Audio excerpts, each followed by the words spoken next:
नार्यस्तु यत्र पूज्यन्ते रमन्ते तत्र देवताः। सबसे पहले मैं सभी सनातन धर्मावलंबियों को सादर जय श्री राधे, जय श्री कृष्णा, जय श्रीमन नारायण सादर।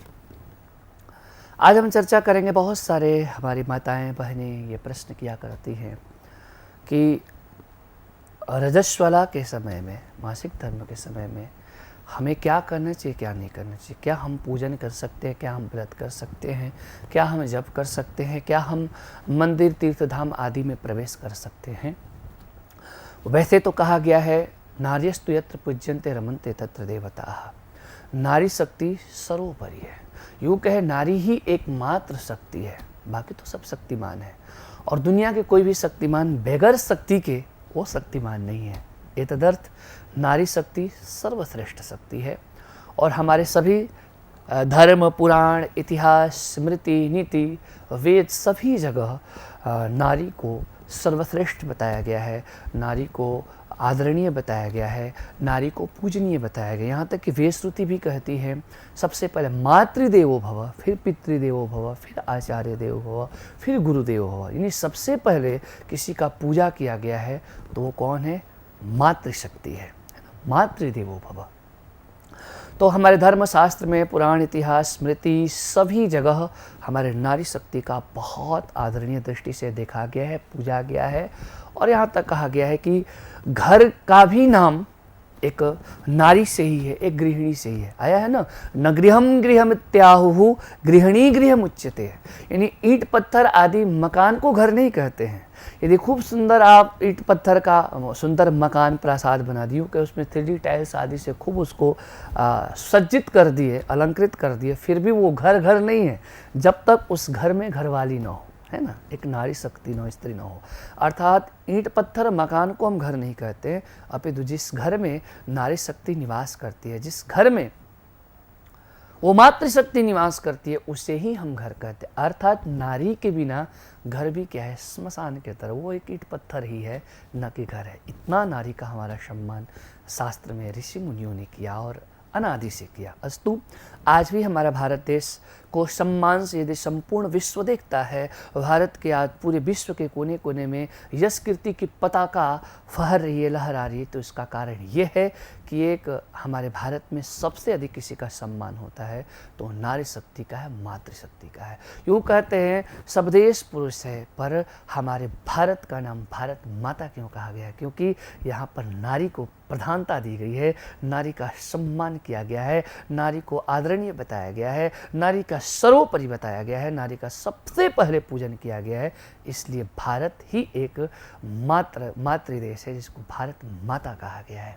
अस्तु, तो ऐसे क्रम में बहुत सम्मान है, बहुत पूजा है, लेकिन फिर भी ये रजस्वला मासिक धर्म के क्रम में जो माताएं मेरे बहनें प्रश्न करती हैं, तो निश्चित में वह हमें 5 दिन तक, उन माताओं से मेरा निवेदन है, 5 दिन तक हमें किसी मंदिर में प्रवेश नहीं करना चाहिए, हमें कोई यज्ञ अनुष्ठान में सम्मिलित नहीं होना चाहिए।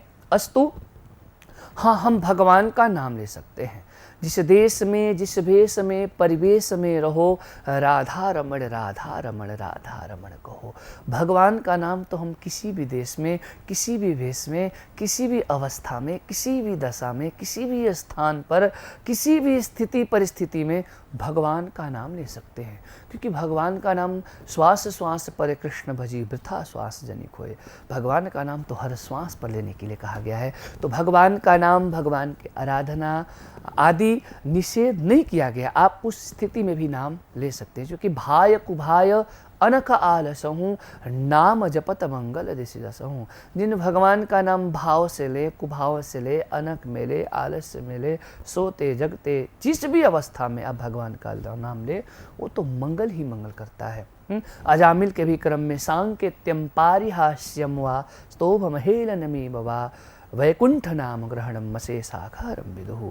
भगवान का नाम आप जिस भी दशा में, जिस भी अवस्था में लीजिए, भगवान का नाम मंगल करता है। अस्तु, आप उस दशा, उस अवस्था में भगवान का नाम ले सकते हैं, स्मरण कर सकते हैं, पर विशेष माला लेकर के जप करना, उसके लिए हमारे शास्त्र निषेध करते हैं। मंदिर में जाकर पूजन करना, इसके लिए शास्त्र निषेध कर, यूँ कहें तो हम भगवान के लिए पाकशाला में भी प्रवेश करके भोग प्रसाद आदि न बनाएं। बहुत आजकल माताएं जो है अब वो चीज़ को भूलती जा रही हैं और अभी देखते हैं कि किचन में जा कर के भोजन बनाना, डिनर लंच आदि बनाना, पति को देना। मैं निवेदन करूं कि उस समय भी आपको किचन में प्रवेश नहीं करना चाहिए, सर्वथा अनुचित है। शास्त्र इसके लिए हमें अलाउ नहीं करते। उस समय आप भोजन आदि न बनाएं। और यूँ कहें तो एक सामान्य हम बात करें लौकिक तौर पर, तो वो उस दिन यदि घर में कोई और मेंबर है तो उसमें उस माता का सहयोग करना चाहिए। बहुत सारे कारण हैं। एक तो शास्त्र के दृष्टि से भी उतने समय के लिए अशुद्धावस्था बताया गया है, अशौचावस्था बताया गया है, सूतक माना गया है, तो उसमें कोई कार्य नहीं करना चाहिए। कोई ऐसे विशेष वस्तु का स्पर्श नहीं करना चाहिए। यहाँ तक कि पति के सामीप्य में भी नहीं रहना चाहिए। एक अपना एक अलग से बिस्तर आदि निवास करना चाहिए। फिर उससे 5 दिन के बाद जब हम अच्छे मुहूर्त आदि देख करके बाल आदि को धुल लिए, स्नान कर लिए, तब फिर उन वस्त्र आदि, उन बिस्तर आदि को भी सम्यक प्रकार धो लेना चाहिए। लेकिन इस अवस्था में भी पति के साथ रहना, सोना, बैठना ये सर्वथा अनुचित है। और भोजन आदि भी, प्रसाद आदि भी, भगवान के लिए भोग आदि भी बिल्कुल नहीं बनाना चाहिए। कोई और पर्सन बना सकता है। यही स्थिति में एक लौकिकता की बात करें तो यदि घर में कोई नहीं है, पता चले कि पति पत्नी है, तो यदि समय हो और अनुकूलता हो तो उसमें पति को उस समय अपनी वो धर्म पत्नी का साथ देना चाहिए। यूँ कहे तो उस समय भोजन नाश्ता आदि बना करके पत्नी को उस समय खिलाना चाहिए। ये हमारा सनातन है, ये हमारे ऋषि परंपरा है।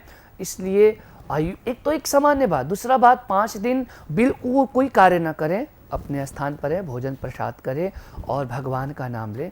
तो ये भी बात है कि माताएं जो कहती है ना कि कामाशास्त्र गुणम तथा, माताएं जो है पुरुष के अपेक्षा 8 गुना अधिक वर्क करती हैं, कार्य करती है, मेहनत करती है। तो भैया जो सामान्य सी बात है, 1 महीना मेहनत कर रही है, 5 दिन के लिए यदि ऐसा अवसर मिला है तो उसे विश्राम करना चाहिए।